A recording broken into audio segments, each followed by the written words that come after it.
2025 December 3 Siraj editorial.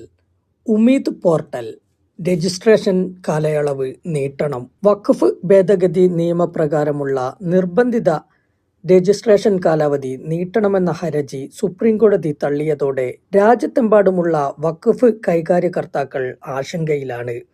കേന്ദ്ര സർക്കാരിന്റെ ഉമീദ് പോർട്ടലിൽ വഖഫ് സ്വത്തുക്കൾ രജിസ്റ്റർ ചെയ്യാൻ ഇനി അവശേഷിക്കുന്നത് 3 ദിവസം മാത്രം.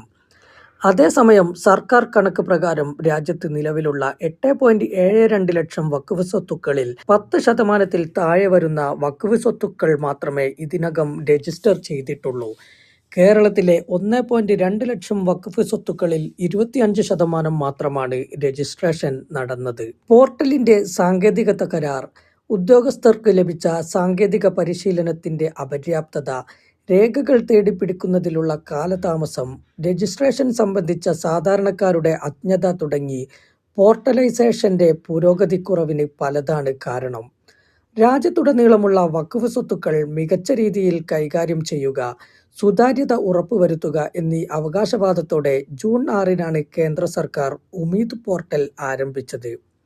2025 ഏപ്രിലിൽ പാർലമെന്റ് നടപ്പാക്കിയ വഖഫ് ഭേദഗതി ബില്ലിന്റെ അടിസ്ഥാനത്തിലാണ് പോർട്ടൽ തയ്യാറാക്കിയത്. സ്വത്തുക്കളുടെ വിസ്തീർണം, സ്ഥലങ്ങളുടെ ജിയോ ടാഗ്, കൈവശരേഖ, വരുമാനം, ചെലവ്, ഓഡിറ്റ് വിവരങ്ങൾ തുടങ്ങിയ വിശദവിവരങ്ങൾ രജിസ്ട്രേഷൻ ഘട്ടത്തിൽ നിർബന്ധമാണ്.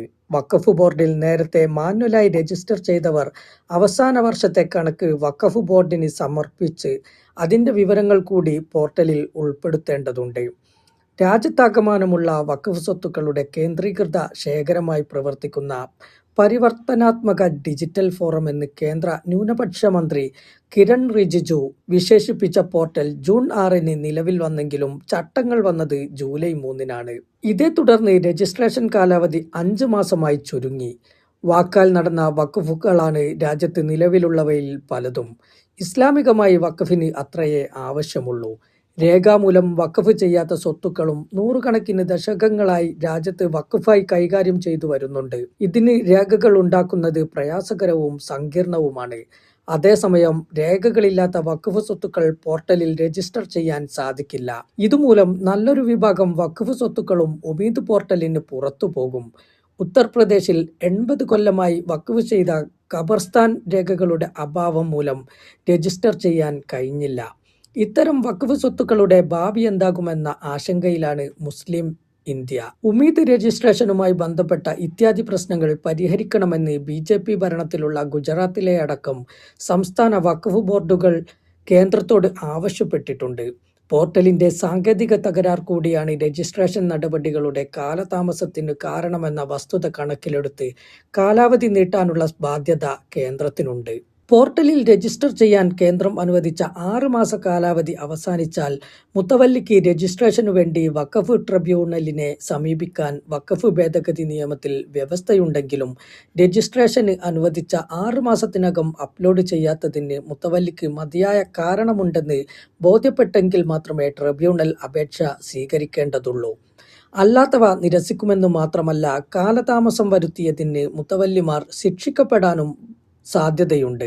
സാമൂഹിക നന്മയ്ക്കായി വിശ്വാസികൾ ദൈവിക മാർഗത്തിൽ സമർപ്പിക്കുന്ന സ്വത്താണ് വഖഫ്. വിദ്യാഭ്യാസം, ആതുര സേവനം, അഗതി, അനാഥ സംരക്ഷണം, മതപ്രബോധനം, പള്ളി, മദ്രസ തുടങ്ങിയ ഇസ്ലാമിക കേന്ദ്രങ്ങളുടെ സ്ഥാപനവും സംരക്ഷണവും തുടങ്ങിയ ആവശ്യങ്ങൾക്കാണ് ഉദാരമതികൾ സ്വത്തുക്കൾ വഖഫ് ചെയ്യുന്നത്. സാമൂഹിക ജീവിതത്തിന്റെ കെട്ടുറപ്പിനും ഭദ്രതയ്ക്കും ഏറെ സ്ഥാനം നൽകുന്ന മതമാണ് ഇസ്ലാം. സമൂഹത്തിന്റെ നന്മയിലും ക്ഷേമത്തിലും അഭിവൃദ്ധിയിലും ശ്രദ്ധ പുലർത്തേണ്ടതും യത്നിക്കേണ്ടതും വിശ്വാസികളുടെ ബാധ്യതയായാണ് ഇസ്ലാം ഉത്ബോധിപ്പിക്കുന്നത്. ഈ ലക്ഷ്യനിർവഹണത്തിൽ വഖഫിന് വലിയ പങ്കുണ്ട്. രാജ്യത്തെമ്പാടുമുള്ള ഇസ്ലാമിക സ്ഥാപനങ്ങൾ ഉയർന്നുവരുന്നതും പ്രബോധന പ്രവർത്തനങ്ങൾ നടന്നുവരുന്നതും വഖഫ് സ്വത്തുക്കളുടെ കൂടി സഹായത്തോടെയാണ്. ഭരണഘടന ഉറപ്പു നൽകുന്ന മതസ്വാതന്ത്ര്യത്തിന്റെ ആനുകൂല്യത്തിൽ വഖഫ് സ്വത്തുക്കളെ അവയുടെ സ്ഥാപിത ലക്ഷ്യത്തിൽ തന്നെ നിലനിൽക്കാൻ അനുവദിക്കേണ്ടത് ഭരണകൂടത്തിന്റെയും ജുഡീഷ്യറിയുടെയും ബാധ്യതയാണ്. ഭരണകൂടം ചില സ്ഥാപിത ലക്ഷ്യത്തിൽ വഖഫ് നിയമത്തിൽ നടത്തുന്ന കൈക്കടത്തലുകൾ മുസ്ലിം സമുദായത്തിന് അവകാശപ്പെട്ട വഖഫ് സ്വത്തുക്കൾ അന്യാധീനപ്പെടാൻ ഇടയാക്കരുത്. ഉമീദ് പോർട്ടലിൽ വഖഫ് സ്വത്തുക്കൾ രജിസ്റ്റർ ചെയ്യാൻ നടപ്പാക്കിയ നിബന്ധനകളും അതിനു നിശ്ചയിച്ച കാലാവധിയുടെ പരിമിതിയും രാജ്യത്തെ വഖഫ് സ്വത്തുക്കളിൽ നല്ലൊരു പങ്കും അന്യാധീനപ്പെടാൻ വഴിയൊരുക്കുന്നതാണ്. എന്നിട്ടും വഖഫ് സ്വത്തുക്കൾ രജിസ്റ്റർ ചെയ്യുന്നതിനുള്ള കാലാവധി ദീർഘിപ്പിക്കണമെന്നാവശ്യപ്പെട്ട് സമർപ്പിക്കപ്പെട്ട ഹർജി നിരസിച്ച സുപ്രീം കോടതി നടപടി ഖേദകരമാണ്. കാലാവധി നീട്ടിക്കിട്ടാൻ ട്രിബ്യൂണലുകളെ സമീപിക്കാമല്ലോ എന്ന പരമോന്നത കോടതിയുടെ ഉപദേശം ഉത്തരവാദിത്വത്തിൽ നിന്നുള്ള ജുഡീഷ്യറിയുടെ ഒളിച്ചോട്ടമായി വിലയിരുത്തപ്പെടുന്നുണ്ട്.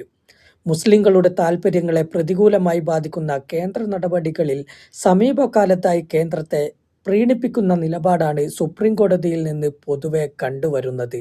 ഇത് ആശങ്കാജനകമാണ്.